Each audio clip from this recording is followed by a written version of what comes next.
আমরা কালিমাত শুকর আদায় করি আলহামদুলিল্লাহ এবং সাথে সাথে সাকারাতুল জাহান তাদের মদিনা নূরে মুজাসসাম শাফির মুসলিম রাহমাতুল আলামিন সর্বকালের সর্বযুগের সর্বমানুষের সত্যের দিশারি ওই মহান রাসূল হাজিমুল আম্বিয়া নবী মুহাম্মদ রাসূলুল্লাহ সাল্লাল্লাহু আলাইহি ওয়াসাল্লামের পবিত্র রওজা মুবারক সোনার মদিনার মধ্যে আমাদের পক্ষ থেকে সর্বপ্রথম সালাম বর্ষিত হোক আমিন। আল্লাহ পাকের অশেষ রহমান পরম আসলে আমরা আজকে পবিত্র মাসের উদ্দেশ্যে পৌঁছে গেছি। আমরা এই পৌঁছাটা আল্লাহর পক্ষ থেকে পাওয়া, আমরা মাহে রমজানে পৌঁছার জন্য পবিত্র মাহে রজব থেকে দোয়া করে করে আসছি। রাসূল পাক সাল্লাল্লাহু আলাইহি ওয়াসাল্লাম যে হাদিসের মধ্যে শিক্ষা দিয়েছেন ওই দোয়া আমরা পড়ছি। ওই দোয়া পড়ার কারণে আল্লাহ পাক রব্বুল আলামিন বদৌলতে আল্লাহ পাক আমাদের হায়াত মাহে রমজান হয়ে পৌঁছে সুবহানাল্লাহ। রাসূল পাক সাল্লাল্লাহু আলাইহি ওয়াসাল্লাম শিক্ষা দিয়েছেন আল্লাহুম্মা বারিক লানা ফি রজব ওয়া শাবান ওয়া বাল্লিগনা রমাদান। রব্বুল আলামিন রজব শাবান বরকত ক্ষমতা করে দাও হায়াতটুকু মাহে রমজান সুবহানাল্লাহ। আল্লাহ পাক আমাদের দোয়া ফরিয়াদ কবুল করছে বিদায় আমরা রমজান মাস পেয়ে রহমতের মাস পেয়েছি। এই রমজান মাসকে তিন ভাগে বিভক্ত করছে। হযরত সালমান ইবনে ফারসি রাদিয়াল্লাহু আনহু জলিল কদর সাহাবা তিনি এই রমজান মাসকে হাদিসের মধ্যে তিন ভাগে বিভক্ত হইয়া আউয়ালুর রাহমা প্রথম 10 দিন হলো রহমতের। কিন্তু আমরা আজকে প্রথম দিন কোনো কেউ রোজা রাখে না। যেই ব্যস্ততা কার সামনে আমরা ব্যস্ততা করতেছি, আমরা সবাই গিয়ে বাড়ি করে মোবাইল নিয়ে টিভি নিয়ে ব্যস্ততা কিছু না। নামাজ সালাম ফিরার সাথে সাথে চলে গেছে। এই কারণে কেউ দেরি করবে 10 মিনিট কথাবার্তা বলা প্রয়োজনীয়। যেভাবে মানুষ চলে গেল দেখছেন। তাহলেও এই রমজান মাস এটা প্রথম 10 দিন হলো রহমতের। আজকে মাগরিবের পর থেকে 10 দিন পর্যন্ত আল্লাহর পক্ষ থেকে মুষলধারে রহমত বর্ষণ হবে সুবহানাল্লাহ। এবং প্রতিটি দিন প্রতিটি রাত পুরা মাস লাইলাতুল কদর সন্তান সুবহানাল্লাহ। কেন এরকম কেন হলো? লাইলাতুল কদর কোন নির্ধারিত দিন রাতের মধ্যে নয়, যাতে বান্দা পুরাটা মাস ইবাদত করে লাইলাতুল কদর তালাশ করে পায়। এজন্য পুরা রমজান মাসের মধ্যে এটা লুকাই রাখে সুবহানাল্লাহ। যে ব্যক্তি এই রমজান মাসের মধ্যে সওয়াবের নিয়তে ঈমান নিয়তে, আমরা তো ঈমান আছে বিদায় সওয়াবের নিয়ত আছে বিদায় তো মসজিদের মধ্যে আসছে। জলিল কদর সাহাবা হযরত আব্দুল্লাহ ইবনে মাসউদ রাদিয়াল্লাহু বর্ণিত ওয়ালা রাসূলুল্লাহ সাল্লাল্লাহু আলাইহি ওয়াসাল্লাম মান সামা রমাদানা মিন আওয়ালিহি, যে আল্লাহর বান্দা রাসূল পাক সাল্লাল্লাহু আলাইহি ওয়াসাল্লামের উম্মত এই রমজান মাসে প্রথম থেকে ইলা আখিরিহি শেষ পর্যন্ত, প্রথম তারিখ থেকে 30 তারিখ পর্যন্ত পুরো মাস ইবাদতের মাধ্যমে, তারাবি নামাজের মাধ্যমে, রোজার মাধ্যমে, 5 ওয়াক্ত নামাজের মাধ্যমে, দান সাহাওয়াত ওয়ালা কাজের মাধ্যমে বেহুদা কথা না বলিয়া পুরো মাসটা কাটাইলো। আর কি হলো? খরাজাত মিন জুনুবিহি, ওই ব্যক্তির সমস্ত গুনাহ মাফ আল্লাহ পাক রব্বুল আলামিন রমজানের বদলে আল্লাহ পাক ওই বান্দার গুনাহ কথা মাফ করে দেবে সুবহানাল্লাহ। মাফ করতে কি রকম মাফ? ফররমশন করতে কায়াউমিন ওয়ালাতুহু উম্মুহু, যেভাবে একজন নিষ্পাপ সিধু সদ্য প্রসবিত ছোট বাচ্চা প্রসব করে যা কোনো পাপ থাকে না, গুনাহ থাকে না, অপরাধ থাকে না, তদ্রূপ যে আল্লাহর বান্দা রমজানের শুরু থেকে শেষ পর্যন্ত তারাবি নামাজ, 5 ওয়াক্ত নামাজ, দান সাহাওয়াত ভালো কাজ করলো, ভালো মতো চললেও অন্য অপরাধ আল্লাহ পাক রব্বুল আলামিন ওই বান্দাকে নিষ্পাপ হিসেবে কবুল করে নেবে সুবহানাল্লাহ।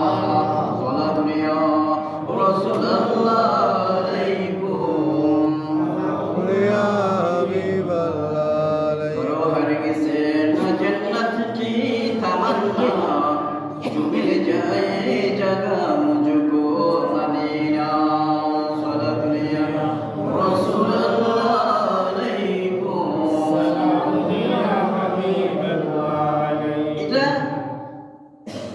অন্যান্য মাসের তুলনায় সর্বশ্রেষ্ঠ মাস, ইবাদতের মাস, যে মাসের মধ্যে নফল ইবাদত করলে ফরজ সওয়াব, সুবহানাল্লাহ, নফল ইবাদত করলে ফরজ সওয়াব।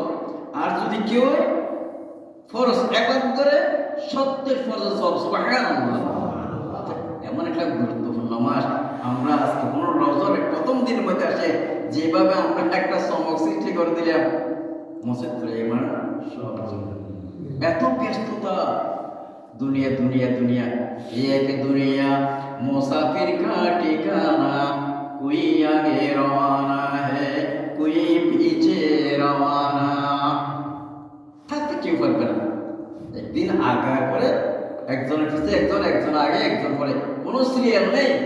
কিন্তু এই দুনিয়া সামান্য, एक दुनिया मिसले कागज फूले है, देखने में खुशनुमा है वो मगर कुछ भी नहीं।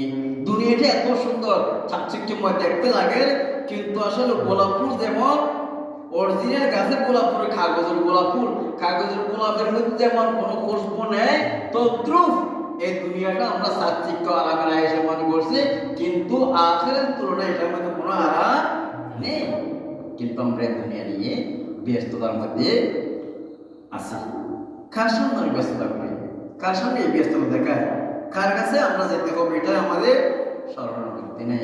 অল্প সময়, অল্প একটুকু আমরা দামি করার জন্য যাতে অল্প সময়ের মধ্যে যাতে আমার ইবাদত করতে পারে, এই মাহে রমজানে যদি আমরা ইবাদত করি, তাহলে নফল করলে ফরজ, ফরজ করলে সত্যের ফরজ, সুবহানাল্লাহ। আল্লাহ পাক রব্বুল আলামিন আমাদেরকে প্রত্যেককে বুঝার আমল করার তৌফিক নসিব করুন, আমিন। এই রমজান মাস আরেকটা সুযোগের মাস, ইবাদতের মাস। রমজান কাকে বলে? সুবে সাদেক থেকে সূর্য অস্ত পর্যন্ত অন্যায়, অপরাধ, মিথ্যা কথা, চুগলখড়ি, বদনামি, ফাহিশা কালাম, কথাবার্তা না বলিয়া ইবাদতের মাধ্যমে, জিকির আজকারের মাধ্যমে, তেলাওয়াতের মাধ্যমে, ভালো হাতের মাধ্যমে, নামাজের মাধ্যমে খাড়ানোর নাম হলো রমজানের রোজা। আমি রোজা রাখলাম, মিথ্যা কথা বললাম, গীবত করলাম, চুগলখড়ি করলাম, হাসদ করলাম, মিথ্যা কথা বললাম, কিন্তু ওইটা হবে কি উপবাস থাকা। এই কাজ থেকে যাতে আমরা আল্লাহ পাক কাছে আশ্রয় প্রার্থনা করতে হবে, যাতে বাঁচতে পারি, বাঁচিয়ে রমজানের রোজা পরিশুদ্ধভাবে আল্লাহ দরবার যাতে কবুলে ব্যবহার করতে পারি। আল্লাহ পাক প্রত্যেকে সুন্দর মতে এই মেহমান সেবা আমাদের কাছে যে রমজান মাসে, তাতে মেহমানের মর্যাদা দিয়ে আমাদের বিদায় দিতে পারে। এবং এই রমজান মাস সকল নফল ইবাদতের আরেকটা সুযোগ তাহাজ্জুদের, তাহাজ্জুদের একটা সুযোগ। কিভাবে? আমরা যে সাহারি খাওয়ার জন্য উঠবো না, সাহারি খাওয়ার জন্য যে উঠা যায়, উঠার নাই এই উজু কালাম ইবাদত রেডি করতে করতে 2-4 রাকাত কমপক্ষে তাহাজ্জুদ পড়তে হয়। তো এই অন্যান্য সময় না পড়লে এই রমজান মাসের মধ্যে নফল ইবাদত করলে ফরজ সওয়াব, তোর তাহাজ্জুদ পড়ার সুবর্ণ সুযোগ। সবাই চেষ্টা করবে 2-4-5 রাকাত, 6 রাকাত, 10 রাকাত যত পারে এভাবে নামাজ পড়ার জন্য। তাহাজ্জুদ নামাজ, বিশেষ করে তাহাজ্জুদ নামাজ, শেষ রাতের নামাজ, আল্লাহর দরবারে নামাজ, নফল নামাজের মধ্যে তাহাজ্জুদ নামাজে সর্বশ্রেষ্ঠ নামাজ। শেষ রাতের নামাজ আল্লাহর সাথে কথোপকথনের একটা সুযোগের নামাজ, এই জন্য তাহাজ্জুদ নামাজের বেশি গুরুত্ব। কারণ আমরা যদি সাহারি হওয়ার জন্য উঠি, ওই সময় যতটুকু পারে 4 রাকাত, 6 রাকাত, 8 রাকাত তাহাজ্জুদ পড়ার জন্য একটা কি করতে হবে, ব্যবস্থা, টাইম নির্ধারণ করতে হবে। এরপর কথা হলো, আমরা সকালে সাহারি হওয়ার পরে ঘুম না গিয়ে যদি আমরা মসজিদ চলে আসি, আরো প্রাণবন্ধর, আরো গুরুত্বপূর্ণ হল, আরো জিনিসটা সম্মানের, মর্যাদা, আল্লাহর দরবারে কাবিল কবুল হবার আরো একটা কি গুরুত্ব। এদিকে এশার জামাত পড়লে, ওদিকে ফজর জামাত পড়লেন, ফুল রাত ঘুম গেলাম, কিন্তু ফুল রাত ঘুম যাওয়াটা আপনার আমল নামায় ইবাদত হয়ে যাবে, সুবহানাল্লাহ। অনেকের মনে করে সাহারি ঘুম যায়, উঠিয়ে পড়বে, কিন্তু আর ওটা হয় না। এই জন্য আমরা নামাজ সাহারি শেষ টাইমে যখন আজান হবে প্রায় 5টার দিকে, 5:15 দিকে আমরা ফজর নামাজ পড়ে ফেলবো, যাতে কোনো অসুবিধা না হয়। হ্যাঁ, সাহারে ইয়ে আসে আজান দেওয়ার পর পরে নামাজ পড়ি, আমরা যে আরাম করে সুন্দর করি, যে যতক্ষণ মজা তখন ঘুম যাওয়ার কোনো অসুবিধা হবে না। কিরকম লেভেল ভালো হবে না? ওই এখন সাহারে ইয়ে কেউ কি ঘুমাবেন না, ঘুমাইয়া যদি চলে আসুন সকাল সকাল ফজর নামাজ পড়িয়া আমরা ঘুমাইতে পারবো, তাহলে সবার জন্য একটা সুযোগ হবে, আরাম হবে। বিসমিল্লাহির রহমানির রহিম, ওয়া মা আরসালনাকা ইল্লা রাহমাতাল লিল আলামিন, মারহাবা